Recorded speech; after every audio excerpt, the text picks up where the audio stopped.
Азыр биз менен байланышта Франциянын борбору Париж шаарынан, Кыргыз Республикасынын Франциядагы элчиси Садык Шернияз байланышка чыгууда.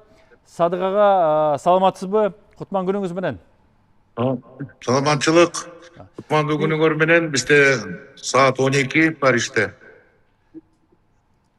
Кутман күнүңүз менен. Бизге Кыргызстандын аймагында биз абдан тыкыр көз салып, ушул активдүүлүк кандай болор экен, мурунку шайлоолордон айырмалансын, ар бир жаран өзүнүн тандаган жеке чечими менен барып добуш бере турган шартын мүмкүнчүлүгүн толук пайдаланса деген аракеттердин, саясаттын маңызын түшүндүргөнгө аракет кылып атабыз.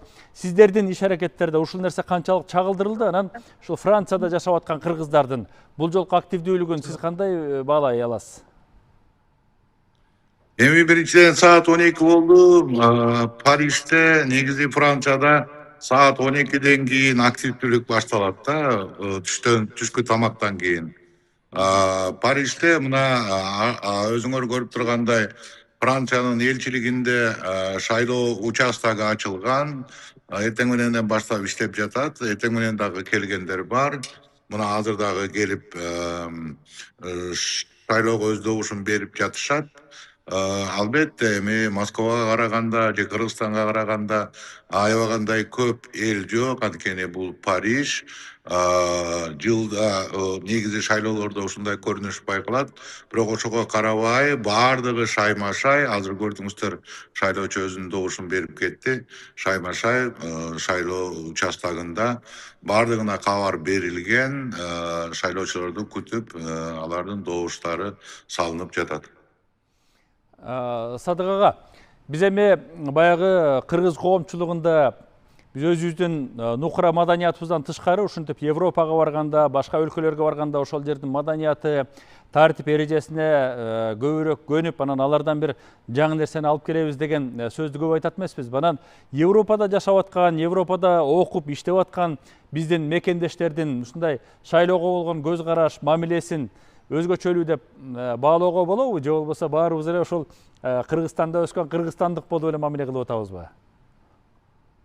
Бул жолку шайлоодо өзүңөр билгендей, кадимки шайлоолордон бир аз өзгөчөлөнгөндүгү, бир мандаттуу деп коебузбу, бир округтан 3 кандидат деп чечилбеди. Ошондуктан ар бир шайлоочу бул жакта жашаган келип туруп бир гана участокто шайлоо жүргүзбөйт. Сиз ойлогондой, мисалы Бишкекте бир эле участокто шайлоо жүрүп атса, бул жерде ошол гражданин, азамат кайсы участокко байланса, ошол жерге гана добуш бере алат.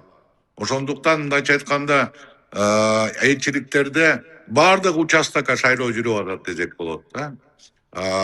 Бул бир чети туура, анткени бир участокко байлап койгондо ал окуп аткан студент болбосо жашоочу, мисалы бирөөсү Токтогулдан, бирөө Нарындан туура ал өзүнүн кандидатына добуш бергиси келет. Менин оюмча ушул туура болду деп ойлойм.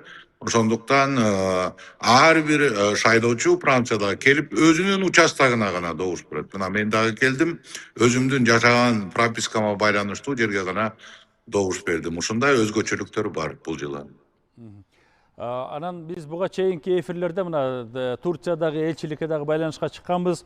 Москва боюнча байланыштык. Ал ар бир өлкөнүн эми ички саясатына, ички эрежесине, ички шарттарына жараша дагы өзгөчөлүктөр бар экен. Мисалы, Турциядан биздин элчибиз белгилегендей, ошол шайлоо кампаниясына дагы ошол жергиликтүү бийлик өзгөчө көңүл бөлөрүн, шайлоого бара тургандарга жанагындай жеңилдиктерди карап, транспорттук шарттар түзүп деген өзгөчө бир жагдайлар бар экендигин белгиледи да. Франция жергесинде буга кандай мамиле?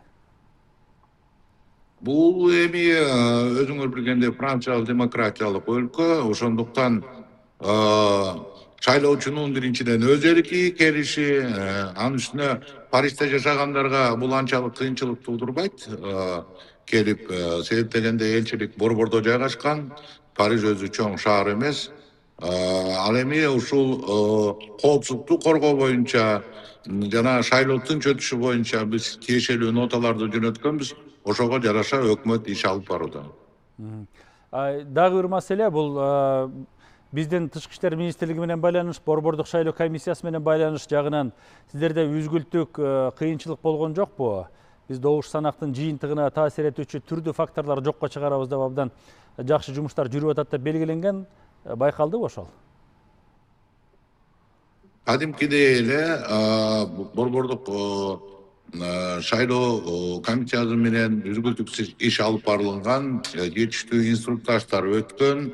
Атайын биздин кызматкер Бишкекке учуп барып, ошол жерден инструктаж өтүп, мына бүгүнкү күндө эртең менен бүт шаймандарды биз мындайча айтканда калыпка келтирүүдө эч кандай кыйынчылык байкалган жок.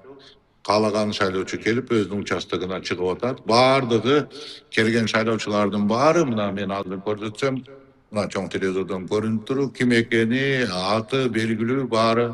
Менин артымда бул жакта байкоочу да турат, эл аралык байкоочу дагы, баардыгы жеткиликтүү, кынтыксыз иш алып барылууда. Рахмат, сизге ыраазычылык билдиребиз. Бул жолку шайлоодо өзүңүз белгилегендей, ар бир кыргыз жараны добуш берүү укугунан алыс калбасын, четте калбасын деген аракет абдан кеңири масштабта көрүндү. Сиз турган ушул элчиликтин алкагында дагы добуш берүүнүн шарттарын белгилеп атасыз. Мынакей техникалык жагынан дагы, кызмат көрсөтүү жагынан, маалымат алмашуу жагынан өзүңүз белгилегендей мына эл аралык байкоочулардын келгени дагы ошол Кыргызстанда өтүп аткан шайлоонун эл аралык деңгээлдеги мааниси бар экендигин дагы далилдеп атат окшойт. Сиздердин ишиңиздерге ийгилик каалайбыз. Дагы биздин шайлоочуларыбыз Чоң рахмат. активдүү катышсын. Ар бир кыргызстандыктын, ар бир мекендешибиздин добушу баалуу экендигин дагы бир жолу белгилейбиз.